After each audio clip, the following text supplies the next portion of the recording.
Good afternoon, everyone. Welcome to today's EMS Operations Subcommittee meeting. And before we start, just a couple of the standard reminders for Zoom protocol. Number one, please mute your microphones when you're not speaking.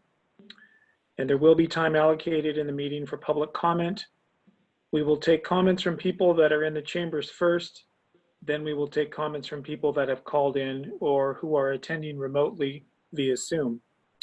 If you are attending the meeting through Zoom via video and would like to make a general public comment or comment on a specific item on the agenda, please do so by pushing the raise your hand button at the bottom of the Zoom screen. You will be prompted to turn on your audio when it is your turn. If you are attending the meeting via a phone, please enter *9 on the keypad and you will be prompted to turn on your audio when it is your turn. Okay, with those disclaimers out of the way, let's do a call to order. Welcome everyone. We'll go through introductions and we'll start with the members in the chamber first.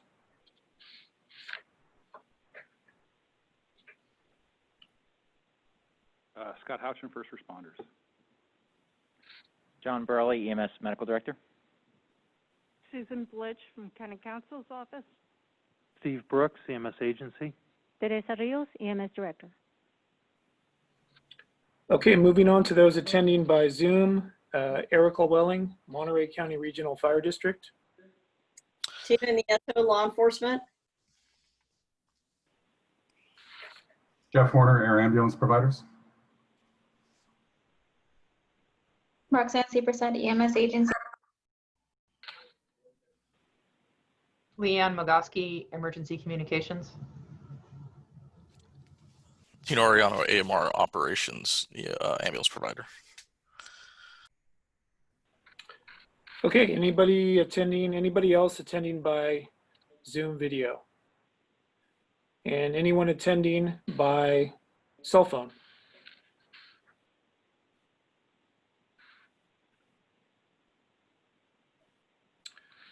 Okay, I think everyone's accounted for. Just a reminder, please mute your phones or speakers when you're not talking. Okay, let's move on to public comment. Any member of the public may address the committee for a period not to exceed 3 minutes on any issue not on the committee's agenda.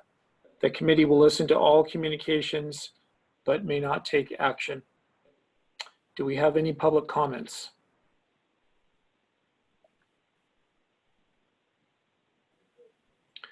Okay, hearing none, we'll move on to approval of past operations meeting minutes. The March 11th, 2020 Op Subcommittee minutes have been distributed. If everyone has a chance to read those, I'd like to make a motion for approval of the March 11th meeting minutes. Motion to approve. Tina Nieto, second. Okay, meeting minutes from the March 11th meeting have been approved and seconded. And next, we're moving on to correspondence. You need a Did vote. we Just a vote, Eric. I'm sorry? Just point of order. We've have an approval or have a motion and a second, so we need a vote. Right? Oh, okay. Yeah, thank you. Thank you. All those in favor of approval of the March 11th minutes? Aye. Aye. Okay, I believe that was a unanimous approval. And we can now move on to correspondence. Any correspondence to the EMS agency regarding operations? Not that we've received. Okay. Hearing none, we'll move on to old business. And before we move on to old business, I'd like to take a moment to acknowledge the efforts of all county agencies, public safety agencies, the EMS agency, the health department, the many, many people who were involved, Office of Emergency Services, in protecting our communities during this pandemic. I'd just like to say that before we start. First item in old business is the EMS agency COVID-19 response update, and that's going to be delivered, I believe, by Troy Mead.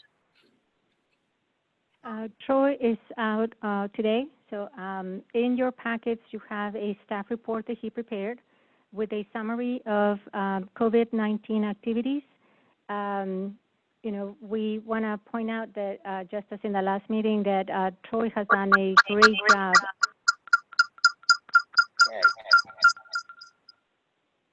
A great job in his role as the MOAC. He has been very proactive in securing PPE for the county and coordinating the distribution of it. He has secured swabs, masks, you name it. And the only thing I want to add is that during that last survey of the system done by Laura Wallen, it indicated that there are no shortages of PPE in our county right now.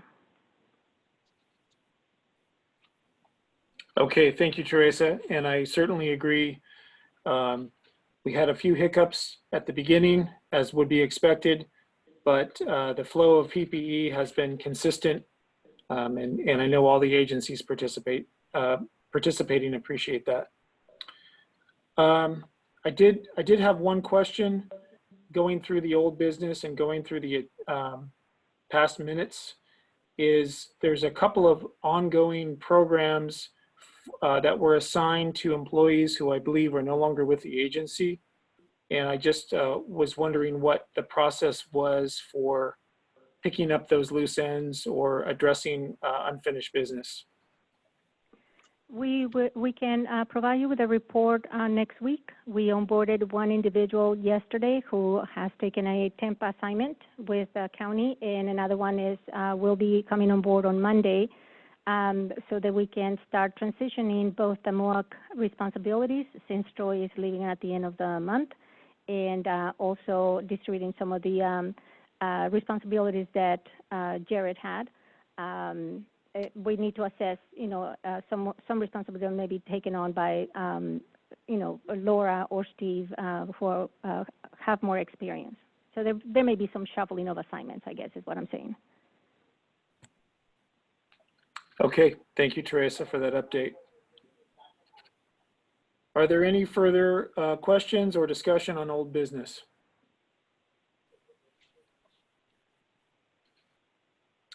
Okay, hearing none, we'll move on to new business. And first item is election of new officers. Steve. Well, it's that time again where the committee will need to nominate and elect new officers for the positions of chair and vice chair.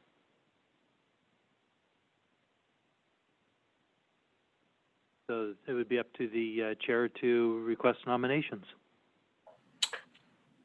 Very well. I'm requesting nominations.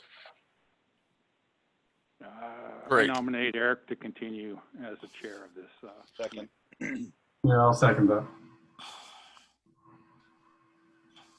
Okay, it sounds like we have a nomination to retain myself as the chair of the EMS operations. There's a second on the floor. Let's take this to a vote. All those in favor, or I'm sorry, I believe there needs to be discussion. Eric, I'm sorry, I did not catch who provided the second? Jeff Horner. Remember. Okay, so we have a nomination and a second. Forgive my lack of protocol understanding. Is it a vote first or is it a discussion first? Discussion. Either way. Okay, any discussion on this matter? All right, hearing none. All those in favor? Aye. Aye. Aye. Aye. Okay, motion passes. Thank you. I'll be retaining my current position. Next is on to the position of co-chair. Are there any nominations for the co-chair for the EMS Operations Committee? I would like to nominate Leanne as our co-chair. I'm an alternate. I don't know that I can be the co-chair. I'd like to second that nomination. Eric, is Scott currently our co-chair? Yes, he is. Oh, I think it should say Scott. Yeah, I make a motion. I Second know. Leanne's nomination. If Scott would do it, I nominate Scott. Yeah, if Scott's willing, I will second that. I see Scott in the board chambers. He's not looking at us. No, I'll I think, remove my second then because I am Leanne's friend. Okay, sounds like we have a little competition for this position. No competition. No? Okay, No. Scott, all the way. okay. Any discussion about the nomination of Scott Houchin as the continued co-chair? All those in favor? aye. Aye. Aye. Aye. No. Are you here, Eric? Yeah, there you go. Eric, Steve here. Yes. I'm sorry, I didn't catch who did the nomination in that and who did the second. Leanne made the nomination. Okay, that's I what I think thought. Dave And the did second? Jednick? Yeah.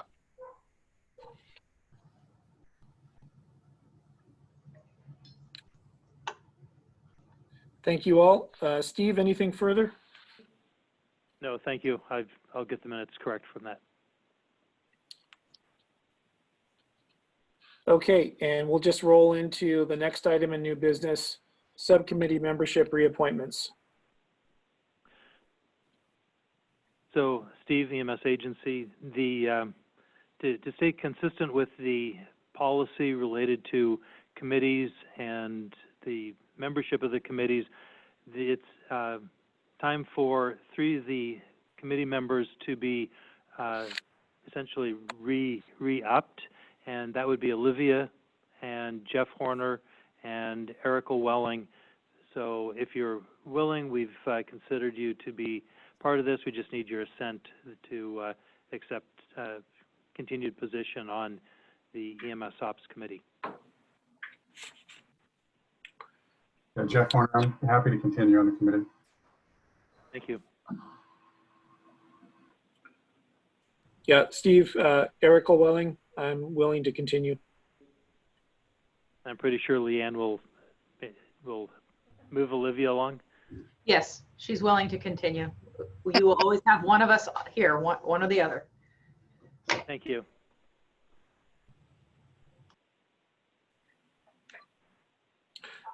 Any further discussion on reappointments?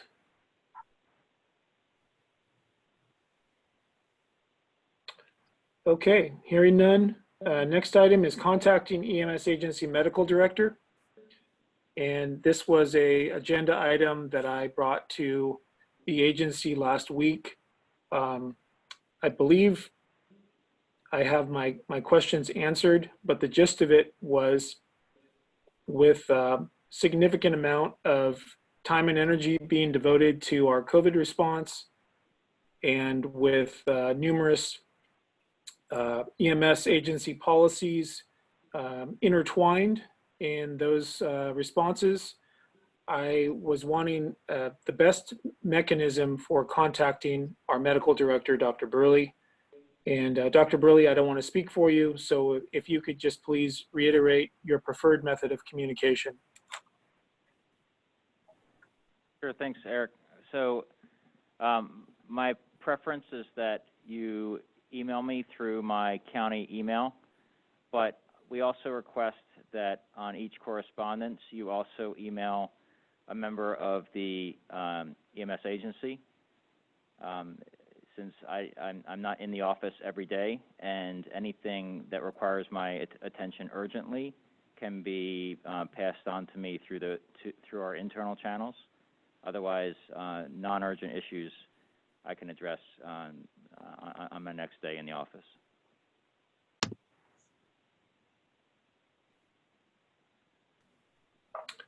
Eric, Thank you, I Dr. believe- Burley, for the clarification. Yes, go ahead. Yeah, we are asking for any correspondence for Laura Wallen to be copied on correspondence. That way, there's a single point of contact within the agency, and not then you know who to contact. If something goes wrong, you don't get a response right away, you know to contact Laura Wallen. Understood. So all communication to Dr. Burley should be copied to Laura Wallen. Thank you. Thank you. Next item of new business is the ambulance request for proposal. And I think a lot of the issues that were raised during EMCC have personally addressed my concerns. What I was looking for was more of a definition or more of an explanation as to when the public comments were going to be distributed and heard, and they were heard during the EMCC. So I personally, I do not want to speak for the group. I personally do not feel the need to repeat public comments that I submitted. However, if anyone else in the committee or as a guest has a desire to speak on the RFP, please feel free to do so.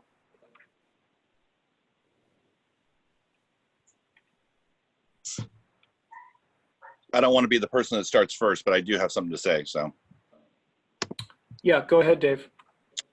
So in light of the obvious global pandemic and the desire to have an RFP put into the system, it's certainly a challenge for many agencies, the community, in light of everything that's going on, the restrictions, travel, communication, things of that nature.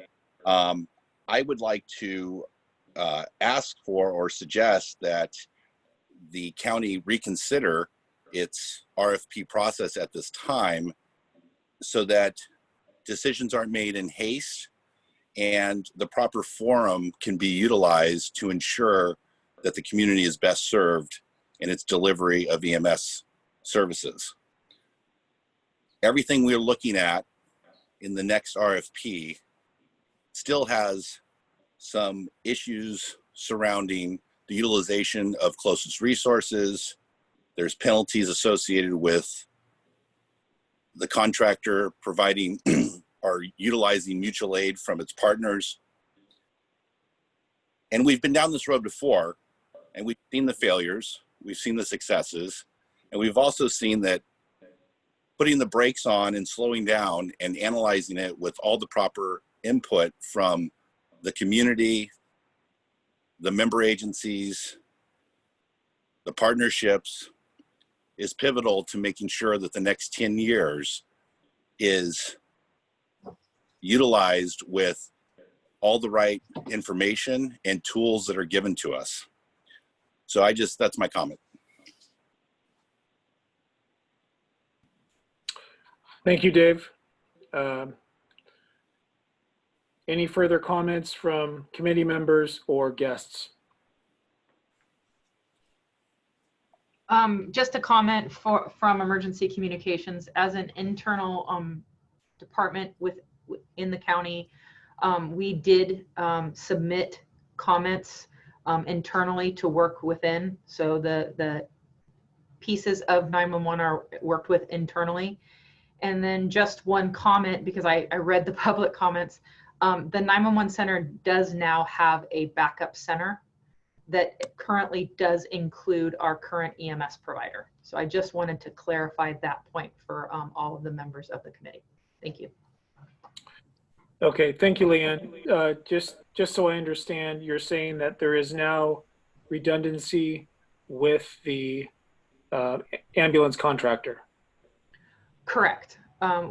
Because of COVID, we did set up a 12-seat center, backup center. Okay. It's not a hot stand-up. We have to deploy people there. We have included space for AMR or the ambulance provider. And it is our intention that while the space that we have it in right now is temporary, we will find a permanent home for it. And so the county now does have a backup center. Very good. Thank you for that update.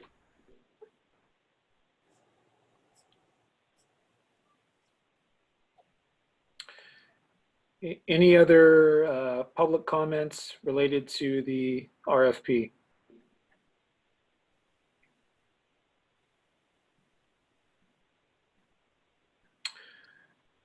Just speaking for myself, listening in on the EMCC, maybe I missed the response. I do have an outstanding question as to what the process is from the EMS agency or the health department in regards to responding to public comments.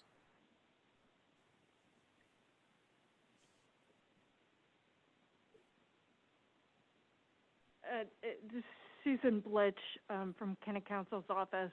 So the next step, the EMS Director will review and get all the public comments from the various entities and public that has submitted them. She will make any changes or adjustments to the RFP as warranted or deemed necessary. Then the next step is that the RFP will be submitted to the state for approval. They may or may not have comments or issues. After it gets back from the state, the RFP will be issued, formally issued, and the bidding process would start. Okay, thank you, Susan. Just your perspective on this process. Once the director, the bureau chief, has collated and processed all of the comments and put out responses, is there another opportunity for public input or no? No, once public comment is closed, that would be the end of public input to the document. Okay. Unless, with the caveat that the state may have input. Understood. Okay, thank you.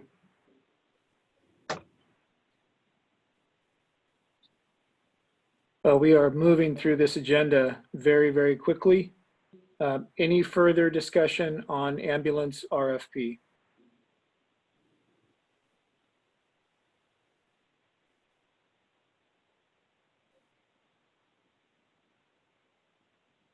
Okay, hearing none. We are already approaching the end of the agenda.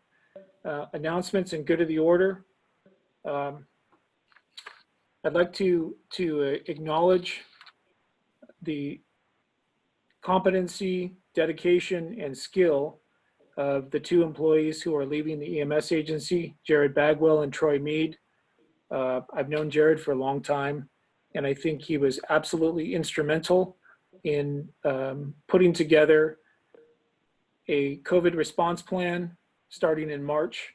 I know there was a tremendous amount of effort put into that, and I know he also was not working alone. I acknowledge the efforts of everybody that was involved in that collaboration, but I think we had a functional plan very early on, and I'd like to express my thanks to both Jared and to Troy in regards to that.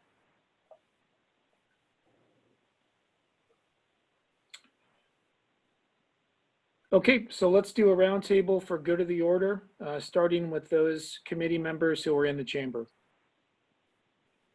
I think I'm the only one in the chamber, huh? Oh, joy. Now, I have a question for Leanne with the dispatch criteria. You guys have done an amazing job giving us updates. Have you guys been instructing patients to meet us outside or to help alleviate some of our contact points? Those are questions I've been fielding recently.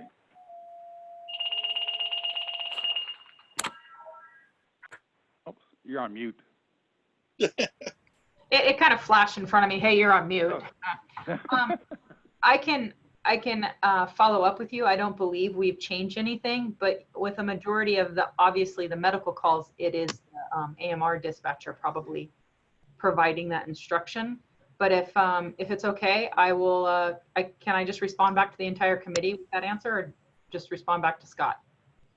For the, It's at the pleasure of the committee. I just get more questions from our field personnel who would appreciate patients coming to meet them rather than making entry into an area that may not be fully controlled or contained. It'd be one more step to help prevent those contacts from becoming exposures. okay, I will pass on the request and as well find out what it is if we are doing anything different. Okay, thank you. I know that there was some discussion about nursing facilities in particular, bringing patients to the EMS crew at the door as opposed to the EMS crew having to make entry for every single case. Obviously, if a patient's critically ill and it's not safe to do that, then EMS would need to make entry. But we did encourage the practice of meeting them at the door when at all safely feasible. You know, Liz is on the call. I don't know if she's allowed to speak as an attendee, but you know, all of these are specifically patient calls. That does mean that AMR is doing the medical triage and probably providing this as a post-dispatch instruction, just as a point of order.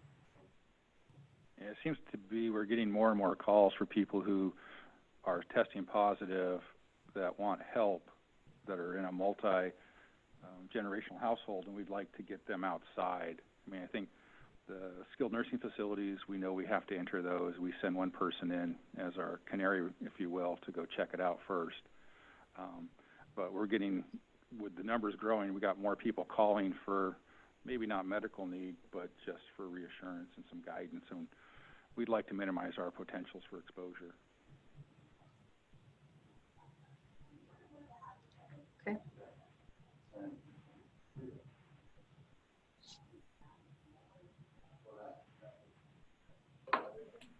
Scott, did I hear you say you're the only committee member in the chamber? I'm looking around. Yep. Okay. So this is Eric here. Leanne, while we've got you, I've got a question for you as well. We received an announcement from ESO a couple of weeks ago that there was going to be some software changes that would potentially impact our CAD integration. And those concerns were sent to, I sent those to Laura, and she said she was going to look into it.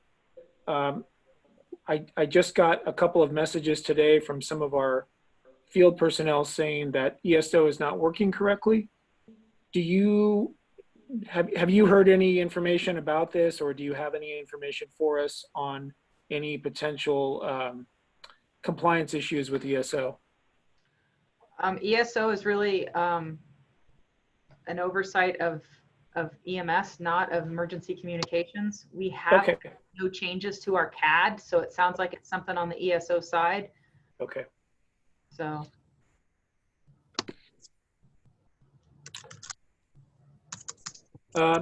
Teresa, maybe I could address this to you. Did you have any communication with Laura about this issue?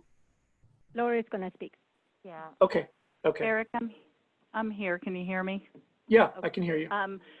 First off, I did get confirmation that Edgar at IT said that they're already on the right operating platform to incorporate their changes, and I am trying to find the email ESO sent out this week saying that that change was going to be delayed for a day or two, and I sent that out to everyone as well. So the changes have not yet occurred, I believe. I haven't found that email yet, but I did send that out to everyone yesterday or the day before. Okay. Yeah, it sounds like there's some issues with, specifically with ESO Fire, where changes are not being saved. I'll let everybody know, and we may want to do this for all the agencies that are utilizing ESO. Could be a day or two where things aren't working quite right.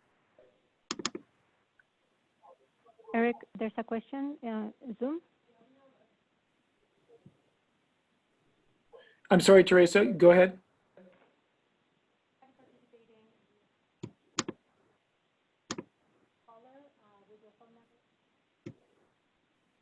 Can't hear. Oh. A caller with your phone number ending in 839. And that's someone with a question for the group? Yes. Hi, yeah, this is Liz Vega on. Sorry, I had trouble. I was gonna come on to answer Chief Houchin's question. And through our EMD process, we are asking, and specifically the SNFs, if it's safe to do so, to take the patient to the nearest exit. That way, first responders are not having to go inside. But of course, you know, CPR in progress, those other type of calls, it's not safe for them to take the patient to the door. So our dispatchers are asking the question to try to alleviate that, you know, worry about having you guys go in. So we are asking. Thank you. Okay, thank you, Liz. Appreciate that update.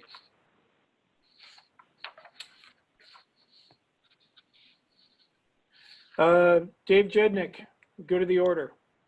I'd like to echo your comments regarding Jared and the members of the EMS agency during this trying time. It is difficult, and not to circle back to where I was originally. And I think it's imperative that, you know, there's a lot of transformation occurring throughout all of our communities, as well as the EMS agency and the county as such. And I just think it's important that, you know, we take the right steps to ensure that the plan for the next 10 years is made with the involvement of all the members. And that's all I have to say. Thank you. Thank you, Dave. Cassie, I see you're on now. I don't know if you're able to speak. I'm good. Nothing from my end. Okay. Tino? Thank you, Eric. No, I just wanted to acknowledge as well everyone within our committees and the recent changes, and just acknowledging our staff for supporting the county and the fire agencies and their needs during the difficult times throughout. Our operation has not changed. We still continue to operate fully and functional, and just let us know what you guys need.